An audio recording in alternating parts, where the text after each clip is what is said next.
아침 7시 이한수는 다시 한번 은행 출입구 앞에 서 있었다. 하지만 이번엔 출근이 아니었다. 25년 동안 매일 같이 지나던 그 문턱을 마지막으로 넘나드는 순간이었다. 손에 든 A사 봉투 안에는 명예퇴직 합의서라는 차가운 문구가 적혀 있었다. 55세 정년까지 아직 5년이나 남았건만 은행은 그에게 구조조정이라는 현실을 안겨주었다. 집으로 돌아가는 길 한수의 발걸음은 무거웠다. 아내 서정희에게 어떻게 말해야 할지 막막했다. 대학생인 큰아들과 고등학생인 둘째 딸의 학비는 어떻게 마련해야 할까? 머릿속이 복잡해졌다. 여보 일찍 왔네요. 정희가 놀란 표정으로 맞이했다. 응, 좀 일찍 나왔어. 한수는 애써 담담하게 대답했지만 목소리가 떨렸다. 그날 밤 한수는 정희에게 모든 상황을 털어놓았다. 정희는 한동안 말이 없다가 조용히 말했다. 괜찮아요. 우리 다시 시작해요. 위로금과 정희가 몰래 모아둔 적금을 합치니 작은 가게 하나 정도는 낼 수 있는 돈이 모였다. 두 사람은 며칠 동안 동네를 돌아다니며 적당한 상가를 찾았다. 마침 번화가 모퉁이에 있는 작은 점포가 비어 있었다. 임대료는 부담스러웠지만 유동인구가 많아 보였다. 칼국수집이 어떨까요? 제가 요리는 좀 할 줄 아니까. 정희의 제안에 한수도 고개를 끄덕였다. 평소 요리에 관심이 있던 터라 나쁘지 않다고 생각했다. 한 달 후 한순의 칼국수라는 간판을 단 작은 가게가 문을 열었다. 인테리어는 소박했지만 정성스럽게 꾸몄다. 개업 첫날 지인들이 축하하러 왔고 근처 직장인들도 몇 명 들렀다. 한수는 희망을 품었다. 그러나 현실은 녹록지 않았다. 개업 일주일이 지나자 손님의 발길이 뜸해졌다.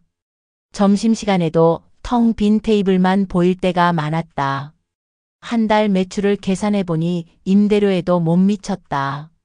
재료비와 공과금까지 더하면 적자였다. 이상하다. 위치도 나쁘지 않은데 왜 손님이 안 올까? 한수는 고민에 빠졌다. 그런 가운데서도 매일 같은 시간에 찾아오는 손님이 한 명 있었다. 70대쯤 되어 보이는 할아버지였다. 낡은 회색 코트를 입고 항상 구석 테이블에 조용히 앉았다. 주문은 언제나 칼국수 한 그릇뿐이었다. 국수를 다 먹고 나서는 1,000원짜리 지폐를 가지런히 펴서 계산대에 올려놓고 말없이 나갔다. 저 할아버지만큼은 우리 단골이네. 정희가 쓴 웃음을 지었다. 한수는 그 노인을 보며 복잡한 심정이었다. 고마우면서도 한편으로는 씁쓸했다. 저렇게 소박한 손님 한 명으로는 가게를 유지할 수 없다는 현실 때문이었다. 밤이 되면 한수는 빈 가게에 혼자 앉아 하루 매출을 정리했다. 장부를 보면 볼수록 마음이 무거워졌다. 이런 식으로는 몇 달 버티지 못할 것 같았다. 은행에서의 안정적인 삶이 그리워졌다. 정말 잘못 선택한 걸까? 한수는 천장을 올려다보며 한숨을 쉬었다. 꿈만 같던 창업이 서서히 악몽으로 변해가고 있었다. 개업한 지 한 달이 지났지만 상황은 나아지지 않았다. 한수는 매일 아침 일찍 나와 재료를 손질하고 국물을 우렸지만 정작 그 정성을 알아주는 손님은 많지 않았다. 점심시간이 되면 근처 직장인들이 몇 명씩 들어오긴 했지만 대부분 한번 와보고는 다시 오지 않았다. 그런 가운데서도 변함없이 나타나는 사람이 있었다. 그 할아버지였다. 오늘도 정확히 오후 2시에 나타나 구석자리에 앉았다. 주름진 손으로 젓가락을 들고 천천히 아주 천천히 면을 먹는 모습이 인상적이었다. 한수는 멀리서 그 모습을 지켜보았다. 다른 손님들과는 확연히 달랐다. 급하게 먹고 나가는 사람들과 달리 할아버지는 마치 음식과 대화를 나누는 것 같았다. 국물 한 숟가락, 면 몇 가닥을 입에 넣을 때마다 잠시 멈춰 생각하는 듯 했다. 참 신기한 분이야.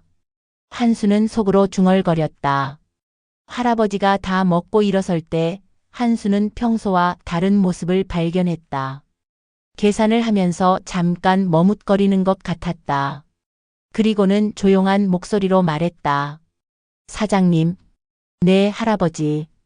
국물이 좀 심심한 것 같습니다. 한수는 당황했다. 국물 맛에 대한 지적을 받은 적이 없었는데 갑작스러운 말에 어떻게 반응해야 할지 몰랐다. 아, 그런가요? 다음에 좀 더 신경 써보겠습니다. 할아버지는 고개를 저었다. 짠맛이나 단맛 말고요. 뭔가 깊이가 부족해요. 기술은 있으신데 마음이 안 들어간 것 같습니다. 한수의 얼굴이 붉어졌다. 마음이 안 들어갔다니 무슨 소리인가. 매일 새벽부터 나와서 정성스럽게 준비하는데 마음이 없다고? 저는 나름대로 최선을 다하고 있습니다. 요리도 배워서 하고 있고요. 그건 알겠습니다. 하지만 할아버지가 잠시 말을 멈췄다. 손님들이 원하는 건 단순히 맛있는 음식이 아닙니다. 마음을 달래주는 한 그릇이죠. 한수는 이해할 수 없었다. 음식이 마음을 달래준다니 너무 추상적인 얘기 아닌가. 죄송하지만 가게 운영은 제가 알아서 하겠습니다. 조언은 고맙지만 저한테는 저만의 방식이 있어서요. 한수의 목소리에는 약간의 짜증이 섞여 있었다. 매일 와서 국수 한 그릇 먹는 손님이 뭘 안다고 이런 조언을 하나 싶었다. 할아버지는 한수의 반응을 보고 씁쓸한 미소를 지었다. 그렇게 생각하실 수도 있겠네요. 괜한 말씀을 드린 것 같습니다. 아니에요. 그냥 제가 좀 예민했나 봅니다. 할아버지는 계산을 마치고 일어섰다. 문을 나서기 전에 한 번 더 뒤를 돌아보았지만 아무 말도 하지 않았다. 그 후로 며칠이 지나도 할아버지는 나타나지 않았다. 한수는 왠지 모르게 신경이 쓰였다. 그동안 당연하게 여겼던 단골 손님이 사라지니 가게가 더 휑해 보였다. 할아버지 왜 안 오시지? 정희가 물었다. 글쎄, 제가 좀 쌀쌀맞게 대해서 그런가 봐요. 뭔 일 있었어요? 한수는 그날의 일을 정희에게 말했다. 정희는 한수의 말을 들으며 고개를 끄덕였다. 할아버지 말씀이 틀린 건 아닌 것 같은데요. 우리 국물 정말 맛은 있지만 뭔가 아쉬워요. 다른 집하고 별 차이가 없달까. 당신도 그렇게 생각해? 기술적으로는 부족함이 없어요. 하지만 할아버지 말처럼 뭔가 특별한 느낌은 없는 것 같아요. 한수는 며칠 동안 할아버지의 말을 되새겼다. 마음이 들어간 음식이라는 게 도대체 뭘까? 자신은 충분히 정성을 다하고 있다고 생각했는데 정말 부족한 것이 있는 걸까? 할아버지가 사라진 지 일주일이 지났다. 한수는 매일 오후 이 시가 되면 무의식적으로 문 쪽을 바라보았다. 하지만 익숙한 회색 코트 차림의 그분은 나타나지 않았다. 대신 가게는 점점 더 한산해졌다. 이상하다. 요즘 손님이 더 줄어든 것 같아. 한수가 중얼거렸다. 정희도 같은 생각이었다. 예전에는 그래도 점심시간엔 몇 분이라도 오셨는데 요즘엔 하루 종일 손님이 3명도 안 와요. 매출은 계속 떨어졌다. 재료비조차 건지지 못하는 날이 늘어났다. 한수는 밤늦게까지 가게에 앉아 고민했다. 뭐가 잘못된 걸까? 음식 맛도 나쁘지 않고 가격도 합리적인데 왜 손님들이 오지 않는 걸까? 어느 날 오후 평소보다 일찍 가게 문을 닫으려던 한수에게 중년 여성이 다가왔다. 사장님, 혹시 여기 예전에 다른 가게가 있었나요? 네? 아, 제가 인수받기 전에 말씀이신가요? 네, 우리 어머니가 그러시는데 여기 예전에 아주 유명한 칼국수집이 있었다고 하시더라고요. 한수는 처음 듣는 얘기였다. 부동산에서는 그런 말을 한 적이 없었는데 무슨 가게였는지 아세요? 은옥 칼국수였나? 그런 이름이었던 것 같아요. 우리 어머니가 젊었을 때 전국에서도 유명했다고 하시던데요. 여성이 떠난 후 한수는 궁금해졌다. 인터넷을 검색해보니 정말로 몇 개의 기사가 나왔다.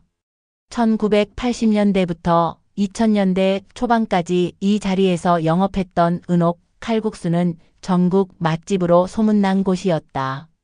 와, 정말 유명한 집이었네. 한수는 기사를 읽으며 감탄했다. 기사에는 당시 사장의 사진도 실려 있었다. 40대 중반쯤 되어 보이는 남성이 국수를 삶고 있는 모습이었다. 한수는 그 얼굴을 유심히 들여다보았다. 이 사람, 어디서 본 것 같은데? 며칠 후 한수는 동네 슈퍼 앞에서 그 답을 찾았다. 장을 보러 나왔던 길에 동네 아주머니와 마주쳤다. 사장님, 가게 어떠세요? 장사 잘 되세요? 아직은 좀 어렵네요. 그럴 만해요. 사실 그 자리가 워낙 유명한 집이 있던 곳이라 비교가 되니까요. 은옥 칼국수 말씀이신가요? 아, 아시는구나. 그 집 사장님이 정말 대단했어요. 국물 맛이 어찌나 깊던지. 그런데 그분이 아직도 이 동네에 사세요. 한수의 심장이 뛰기 시작했다. 지금도 이 동네에 계세요? 네, 요양원에 계시는데 가끔 동네에서 보거든요. 아, 맞다. 요즘 사장님 가게에 자주 가신다고 하던데요. 한수는 깨달았다. 매일 와서 국수를 먹던 그 할아버지. 천천히 음식을 음미하던 모습, 국물에 대해 조언하던 모습이 떠올랐다. 집에 돌아와 다시 기사 사진을 확대해서 보니 확실했다. 젊은 시절의 그 얼굴이 지금의 할아버지와 닮아 있었다. 30년이라는 세월이 얼굴을 바꿔놓았지만 눈빛만큼은 그대로였다. 이런, 내가 뭘 한 거야. 한수는 머리를 감출다. 전설적인 맛집의 원래 주인이 자신의 가게에 와서 조언을 해준 것이었다. 그런데 자신은 그분을 무시하고 쫓아낸 격이었다. 여보, 왜 그래요? 정희가 물었다. 한수는 모든 사실을 정희에게 털어놓았다. 정희도 놀란 표정을 감추지 못했다. 세상에. 그럼 그분이 그 유명한 은옥 칼국수 사장님이었다는 거예요? 그런 것 같아. 그래서 우리 국물을 보고 뭔가 부족하다고 하신 거야. 한수는 후회가 밀려왔다. 그분의 조언을 겸손히 들었다면 지금 이렇게 어려움을 겪지 않을 수도 있었을 것이다. 진짜 고수 앞에서 자신이 얼마나 교만했는지 깨달았다. 당장 찾아가서 사과드려야겠어요. 정희가 말했다. 그래야겠어. 제대로 배워보자. 이제라도 늦지 않았을까. 한수는 그날 밤 잠을 이루지 못했다. 다음 날 아침 일찍 할아버지를 찾아가서 무릎 꿇고 가르침을 청하리라 마음먹었다. 다음 날 아침 한수는 평소보다 일찍 일어났다. 밤새 뒤척이며 생각한 끝에 내린 결론이었다. 자존심을 버리고 진심으로 사과하고 가르침을 청해야 한다고. 동네 아주머니에게 물어본 대로 언덕 위 요양원을 찾았다. 소나무 실버 케어 센터라는 간판이 보였다. 접수처에서 확인해 보니 정말로 그분이 계셨다. 김은옥 어르신 면회 왔습니다. 가족분이세요? 아니에요. 제가. 죄송한데 잠깐만 뵙고 싶어서요. 간호사는 잠시 망설이더니 안내해 주었다. 요양원 뒤편 작은 정원에서 할아버지를 찾을 수 있었다. 벤치에 앉아 멀리 산을 바라보고 계셨다. 어르신. 할아버지가 고개를 돌렸다. 한수를 보자 놀라는 기색을 보였다. 아, 칼국수집 사장님. 어떻게 여기를... 죄송합니다. 한수는 깊게 고개를 숙였다. 제가 너무 교만했습니다. 어르신이 누구신지도 모르고 건방진 말씀을 드렸습니다. 할아버지는 조용히 한수를 바라보았다. 어떻게 아셨나요? 동네 분들께 여쭤보고 옛날 신문 기사도 찾아봤습니다. 은옥 칼국수의 김은옥 사장님이셨군요. 그런 옛날 일을 할아버지가 쓴 웃음을 지었다. 이제는 다 지나간 일입니다. 아닙니다. 어르신께서 하신 말씀이 맞았어요. 제 국물에는 정말 마음이 빠져 있었습니다. 가게도 점점 어려워지고 있고요. 한수는 그동안의 상황을 솔직하게 털어놓았다. 매출 감소, 손님들의 외면, 그리고 자신의 좌절감까지. 제발 가르쳐 주세요. 진짜 국물이 뭔지, 손님의 마음을 어떻게 사로잡는지 알고 싶습니다. 할아버지는 한참 동안 말이 없었다. 바람에 흔들리는 나무를 바라보며 깊은 생각에 잠겨 있는 듯 했다. 사장님, 국물 끓이는 법을 배우고 싶다고 하셨는데 정말 각오가 되어 있나요? 네, 무엇이든 하겠습니다. 그럼 내일 새벽 5시에 가게로 나오세요. 그때부터 시작하겠습니다. 이튿날 새벽 한수는 약속 시간보다 30분 일찍 가게에 나왔다. 할아버지는 이미 와서 기다리고 계셨다. 일찍 나오셨네요. 네, 너무 늦으면 안 될 것 같아서요. 할아버지는 앞치마를 두르고 주방으로 들어갔다. 그 순간 한수는 30년 전 그 유명했던 칼국수집 사장의 모습을 상상할 수 있었다. 우선 재료부터 다시 봅시다. 할아버지는 한수가 준비해둔 멸치와 다시마, 무, 양파 등을 하나씩 살펴보았다. 재료는 나쁘지 않네요. 하지만 국물은 재료만으론 안 됩니다.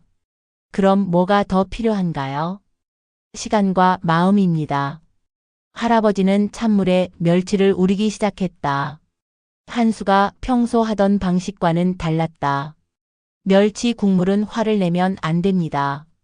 천천히 정성스럽게 기다려야 해요.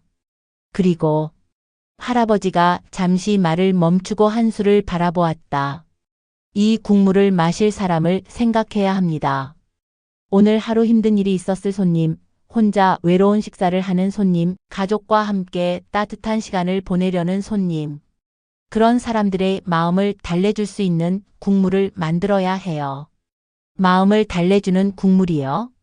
그렇습니다. 배만 부르게 하는 음식이 아니라 마음까지 따뜻하게 해주는 음식 말이에요.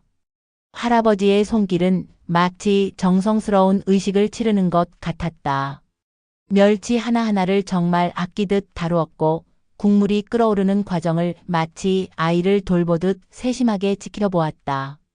사장님도 해보세요. 한수는 할아버지의 방식을 따라 해보았다. 처음엔 어색했지만 점차 그 의미를 이해하게 되었다. 단순히 국물을 끓이는 게 아니라 정말 누군가를 위해 준비하는 마음으로 임하는 것이었다. 이제 조금 느껴지시나요? 네, 뭔가 다른 것 같아요. 좋습니다.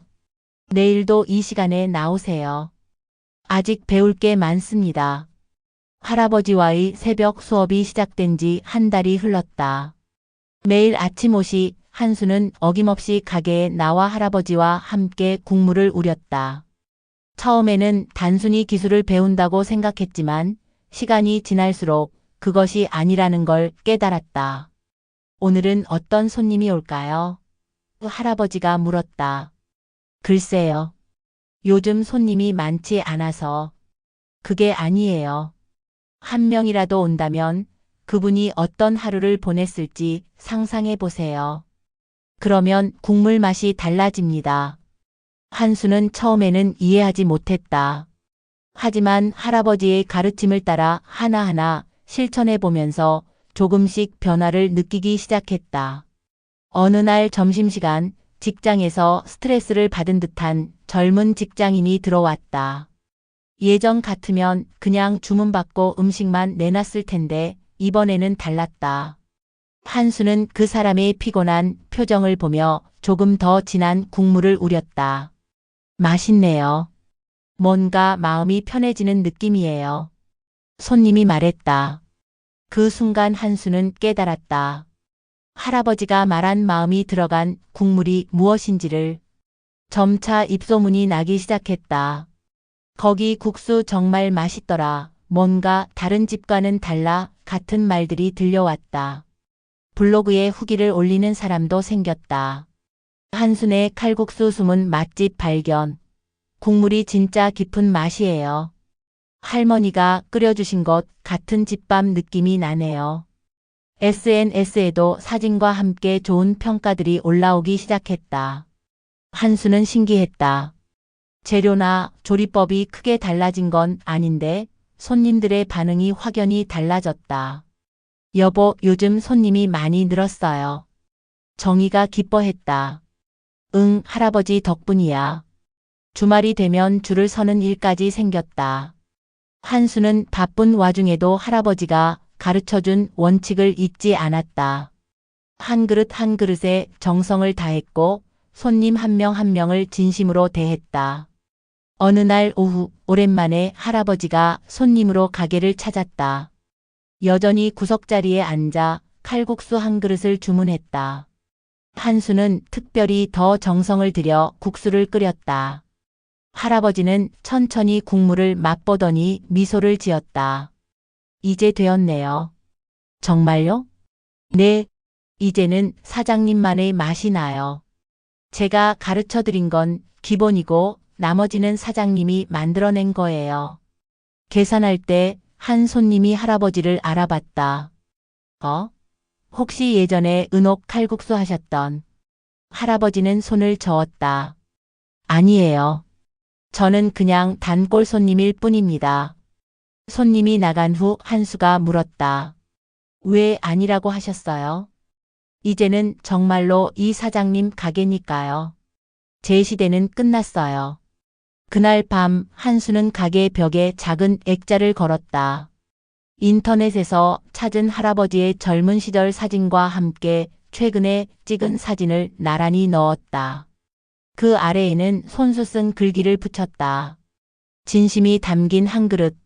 며칠 후 할아버지가 그 액자를 보고 말했다. 굳이 이런 걸 걸어놓지 않아도 되는데요. 아니에요. 저한테는 소중한 기념품이에요. 그리고 손님들도 알아야죠. 이 가게에 어떤 역사가 있는지. 할아버지는 더 이상 말리지 않았다. 이제 한수의 가게는 단순한 식당이 아니었다. 지친 사람들이 위로받고 가족들이 정다운 시간을 보내고 혼자 온 손님도 외롭지 않게 만드는 공간이 되었다. 매일 새벽 한수는 그 액자를 바라보며 국물을 끓였다. 할아버지에게 배운 가르침을 잊지 않기 위해서였다. 그리고 오늘도 누군가의 마음을 따뜻하게 만들어줄 한 그릇을 준비하기 위해서였다. 오늘은 또 어떤 분이 오실까? 한수는 미소를 지으며 하루를 시작했다. 영상이 좋았다면 구독과 좋아요 꼭 눌러주세요. 시청해주셔서 감사합니다.